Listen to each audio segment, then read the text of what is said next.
Screen కనిపిస్తుందండి? Okay, కనిపిస్తుంది.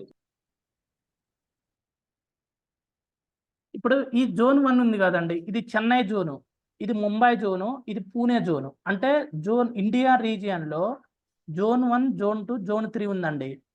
ఈ ఒక్కొక్క జోన్లో ఎన్ని డేటా సెంటర్స్ ఉంటాయో తెలియదు. ఇదొక డేటా సెంటరు, ఇదొక డేటా సెంటర్, ఇట్లా ఎన్ని డేటా సెంటర్స్ ఉంటాయో తెలియదు, ఎన్ని ర్యాక్స్ ఉంటాయో మనకైతే తెలియదు, ఎందుకంటే ఇవి ఎక్కడో ఉంటాయి. సో ఈ జోన్కి నెట్వర్క్ కానీ పవర్ కానీ కనెక్షన్ ఈ జోన్కి ఉండదండి. ఈ జోన్కి అన్ని దేనికైనా నెట్వర్క్ కానీ పవర్ కానీ డిఫరెంట్ ఉంటుందండి. ఈ జోన్కి ఏ జోన్కి రిలేషన్ అనేది ఉండదు, నెట్వర్క్ కానీ పవర్ కానీ. ఓకేనా? ఇప్పుడు దీంట్లో ఏదన్నా క్లాషెస్, ఇప్పుడు లాస్ట్ టైం ఏమైందంటే ఫ్లడ్స్ వచ్చినాయి చెన్నైలో ఫ్లడ్స్ వచ్చినప్పుడు డేటా సెంటర్ మొత్తం ఫెయిల్యూర్ అయిపోయినాయండి. ఓకేనా?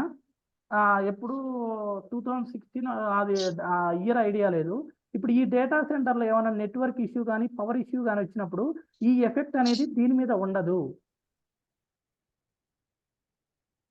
ఓకేనా? ఇప్పుడు మీ అప్లికేషన్ ఈ చెన్నై మా జోన్లో డిప్లాయ్ చేసినప్పుడు ఈ చెన్నై ముంబైలో చేసినప్పుడు ఒకవేళ ఈ డేటా సెంటర్ ఏదన్నా ఈ జోన్ ఏదన్నా ఫెయిల్ అయినా దీని మీద ఎఫెక్ట్ అనేది దీని మీద ఉండదండి. అంటే మీ ట్రాఫిక్ మొత్తం దీనికి డిస్ట్రిబ్యూట్ అవుతుంది, జోన్ 2కి.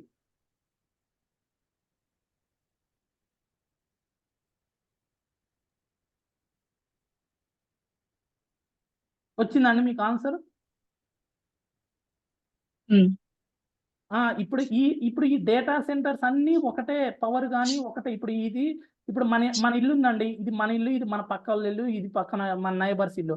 ఇప్పుడు ఇదేంటంటే ఇప్పుడు దీంట్లో ఈ డేటా సెంటర్లో ఇప్పుడు దీనికి వచ్చే నెట్వర్క్ కానీ పవర్ కానీ ఈ జోన్లో ఇవన్నీ డేటా సెంటర్స్ మొత్తం అన్నిటికీ అటాచ్ అయ్యే ఉంటుంది నెట్వర్క్ కానీ పవర్ కానీ. అందువల్ల ఇందులో ఒక్క డేటా సెంటర్ ఫెయిల్ అయినా ఇవన్నీ ఇదనేది ఈ డేటా సెంటర్ వీటన్నిటికీ ఎఫెక్ట్ పడుతూనే ఉంటుంది దీని మీద. సో అందుకనే ఈ జోన్కి అనేది ఏ రిలేషన్ అనేది ఉండదండి.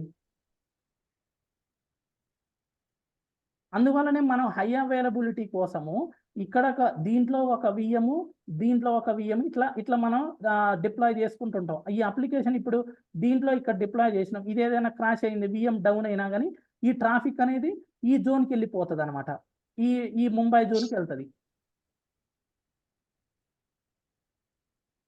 ఇదంతా మనమే అండి మేనేజ్ చేసేది. As a DevOps engineer, cloud engineer, infra engineer వీడు మేనేజ్ చేస్తాడు అనమాట. ఇదంతా ఈ రిక్వైర్మెంట్ మొత్తం కస్టమర్ దగ్గర తీసుకొని ఇట్లా మీకు ఎక్కడ కావాలి, ఏ లొకేషన్లో కావాలి, దీనికి మనం ప్రైజింగ్ అనేది కూడా ఉంటుంది. ఇప్పుడు ఈ విఎంకి 2 కోర్ సిపియుకి 4 GB ర్యామ్కి ఎంత కాస్ట్ పడుతుంది, 4 కోర్ సిపియు 8 GB ర్యామ్కి ఎంత కాస్ట్ పడుతుంది అనేది ఇవన్నీ మనకు ప్రైజింగ్ సెషన్లో వస్తాయి. మీకు రేపు విఎమ్స్ క్రియేట్ చేయించినప్పుడు మీకు అంత ప్రైజింగ్ ఎట్లా, ఈ స్క్యూ సైజ్ని బేస్ చేసుకొని మనం డిస్క్స్ ఎట్లా ఇంక్రీజ్ చేసుకుంటాము, డిస్క్ని మళ్ళీ అప్గ్రేడ్ ఎట్లా చేసుకుంటాము, ఈ బ్యాక్ ఎండ్లో దీన్ని ఎట్లా పెంచుకుంటాము, ఇవన్నీ మీకు మా లైవ్లో చూపిస్తా అండి. విఎమ్స్ క్రియేట్ చేసేటప్పుడు ఇవన్నీ మీకు చూపిస్తా. ఓకే, ఇవన్నీ మేనేజ్ చేసేది ఇప్పుడు ఇదంతా మనం మేనేజ్ చేసేదంతా యాజ్ ఏ క్లౌడ్ ఇంజనీర్ అండి, ఇన్ఫ్రా ఇంజనీర్ మేనేజ్ చేస్తాడు అనమాట.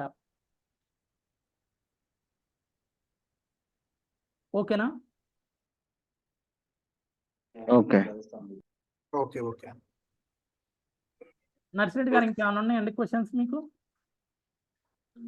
No questions. ఇవి ఏంటంటే డేటా సెంటర్స్ అనేది ఒక్కొక్క జోన్లో ఉండి ఒక్కొక్క దానికి కనెక్షన్ ఉంటుంది. అందువల్లనే మనం ఏం చేస్తామంటే డిఫరెంట్ జోన్లో విఎమ్స్ క్రియేట్ చేసుకుంటాం, డిప్లాయ్ చేసుకుంటాము. ఈ ట్రాఫిక్ అనేది ఇప్పుడు ఇక్కడ నుంచి ఇక్కడికి ఎట్లా హిట్ అవుతుంది అనేది ఈ కస్టమర్ హిట్ కొట్టినప్పుడు ఎట్లా పోతుంది అనేది మీకు ఇది కూడా లైవ్లో చూపిస్తా అండి. ఇప్పుడు మీకు ఈస్టీఎస్లో ఇప్పుడు చెన్నైలో కానీ ముంబైలో కానీ ఇక్కడ ఒక అప్లికేషన్, ఇక్కడ ఒక సేమ్ అప్లికేషన్ డిప్లాయ్ చేసి ఇక్కడ విఎం డౌన్ అయినప్పుడు ఈ ట్రాఫిక్ అనేది ఇక్కడికి ఎట్లా పోతుందో ఇక్కడ మీకు లైవ్లో చూపిస్తా. ఇక్కడ లోడ్ బ్యాలెన్సర్ కాన్ఫిగర్ చేసి మీరు ఎట్లా ఏ విఎంకి పోతుంది మన ట్రాఫిక్ అనేది కూడా చూపిస్తండి. ఓకేనా?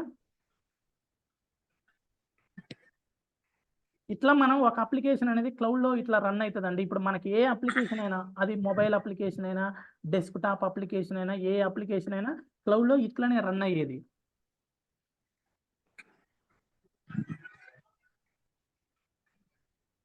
ఇదండి అజూర్ గ్లోబల్ ఫుడ్ ప్రింట్ అంటే. ఓకే.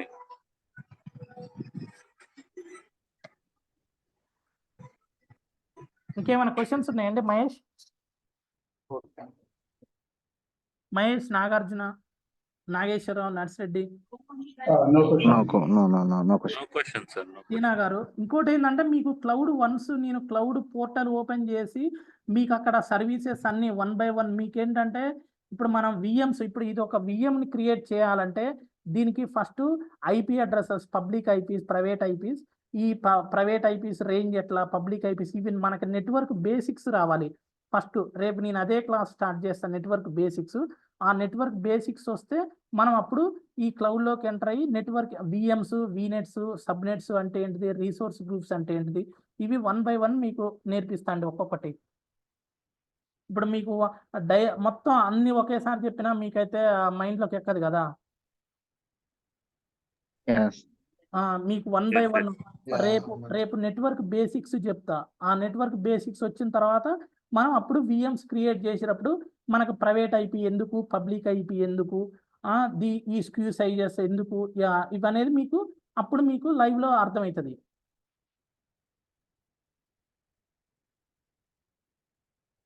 ఓకేనండి, ఏదైనా క్వశ్చన్స్ ఉంటే అడగొచ్చండి. ఓకే.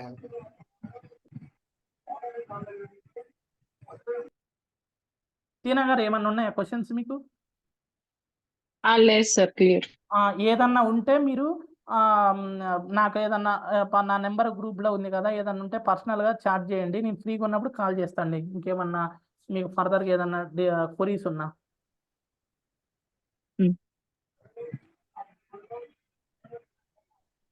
ఓకేనండి.